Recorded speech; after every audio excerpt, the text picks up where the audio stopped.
Nifitin misna rai thoi nak Bible chathiang kan thenga ding mi kan rel nak chan silai thong ni kumkul kumruk mas ni somthum avui khan nak Bible kan ril nga ding mi Isaya angan som dilepan ni ami pakhatin pasri tiang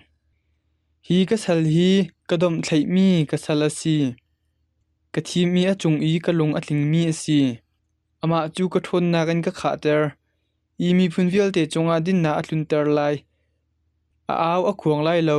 zatlang lama thangwar mar in bichim nak atwa lai lo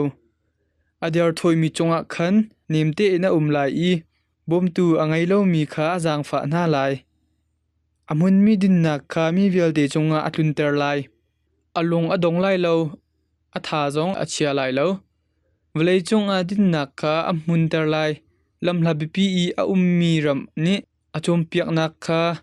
ngan in an nga ko ti pathian ni van khi asarna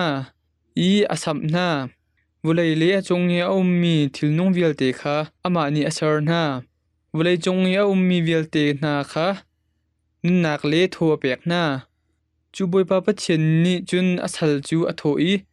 vulai chonga hin din nak alin nak nga boi pa ni nangma chu kan ko I thon nak kampek nangma thong ai mi phun kip he bekam nak ka sarlai I nangma thon nak in mi phun kip sin a cheu nak ka tlun ter lai mi cho chu an mi na outer na lai I amui mi thong in chunga athu mi chu na luat ter na lai pathiam bia si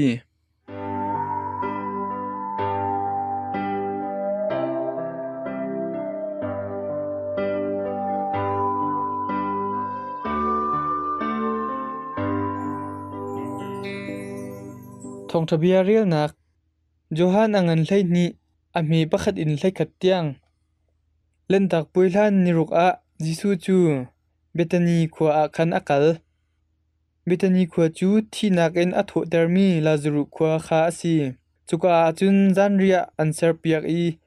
Marta ni khan abul tol na I Lazarus chu Jisu he athu mi somi boidang na sina khan athu chun Mary ne aman asong ngai mi jimui phun tha ngai mi kha arak eput Jisu ke khan atoi I asam in anho na in chu jimui rim tho chun akhat di Jisu zultu pakhat Juda Iscariot ama roi tu ding asimi ni khan hi jimui hi zia tangka zathum a zor ini misifak na kha apek deuh na lo tia ati hiban tukin bia chim chu misifak kha anzon arua na selo in mi fir rak siko aken mi tangka bom chungkhan arak lak langmang ton cha tu a arak si chima selo Jisu ni chun ama chu nanho nak pe lau karuak vuini cha angai mi chu ichia ko se misifak chu nan sina an umjongjal ko lai kai chu nan sina ka umjongjal lai lo tia ati chuda mi tampi ni Jisu chu Bethany khwa a ti kha an thai cha amwakal Jisu ruang longa khan selo in thina kan atho mi Lazarus wazau du zonga khan asepa tu cha tlang boy upa pol ni khan Lazarus zong chu tha chi ding in khwa an khan le cha tia Lazarus chimmi bia ruang a khan chuda mi tampi ni an hrui tu kha an chu tak na I Jisu kha an zum boipa thong thabia si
tu chu Catechism of the Catholic Church to me Catholic bupi pathian bechon na kangai nak chan asri lai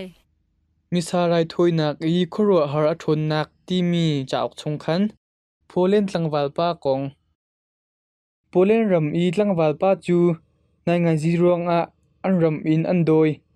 chun pintidama akal I ado ngai mi in pakhat le thilri na kha a chok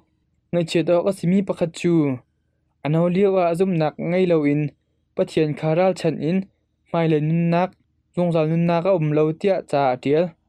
zan khat chu adum chonga a lio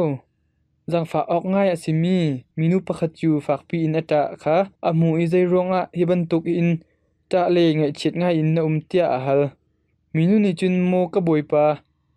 kai chu lana nangma tangka keng tu ramari nupi kha ka si I ama chu kan hnula ya khan akathi tak kachonga pasal tha mi teima ngai mi pasal tha asi ika boipa nangma chungjong a jumok lakte in rian tuan mi asi azot na asa tuk cha a tangka ka mu mi vial te kha siman a kaliam di chucha atu hi atharau cha me sa hal nak tangka ti lo cha ngai chet nga in ko tia le tlangwal pa chu minu ngai chet nak ronga lungthal lo ina ve hem nak bia tlompal te kha achim mi pa chu zongjal nun nak kha azum lo na in minu chu awa pa tharau cha I mi sa hal nak ding tangka kha pek minu ni ma tangka chu mi sa kha hal piak ni tlompal arawa khin tlangwal pa chu chazau nak khan chunga lungthau nga in cha tial lio a inka keng tong kha athai inka chu vohun piak lo in raklut kawati inka chu ahun I mi pa pakhat achabuai maya chun ahong dir tlangwa pa nia pawng ya dir mi pa kha azau I hlana atangka keng tu athi chang mi renmari ni khan azau I amur amer piak ko kha mu renmari ni chun ka boipa ka thrau cha a misa ahal kho nak dinga kanupi kha na rakbom cha a atu hi na sinna longlom nak bia karak chim hi asi keima cha a thoi piak mi khamtu jisu athi sa cha a kanlom atu chu van chung ka kai chang lai nangma pek sian nak cha atu hi karat nak chu asi tia ati chun ape I chimri mi chu tlangwal pa pathian hiya van chung le healthy mi zonga tia achim nu a atlaw tak tlangwal pa chu khulrang in akhuk abil I lamkal tu na zum nak be thuk kha lungthin tak ena cham hi a chunglei kong kan zau tika misa hal nak thong in helmete chunga a mi thrau cha athan nak amu kha kan ngal siangai impek mi ni thrau dan tat nak chungkhan akhamna chuleya misa hal biak mi anupi cha zonga thlachu tampi a lai ti kha thei fiang ase ko dan kan ngai mi ati chang cha a nan za te mang tha u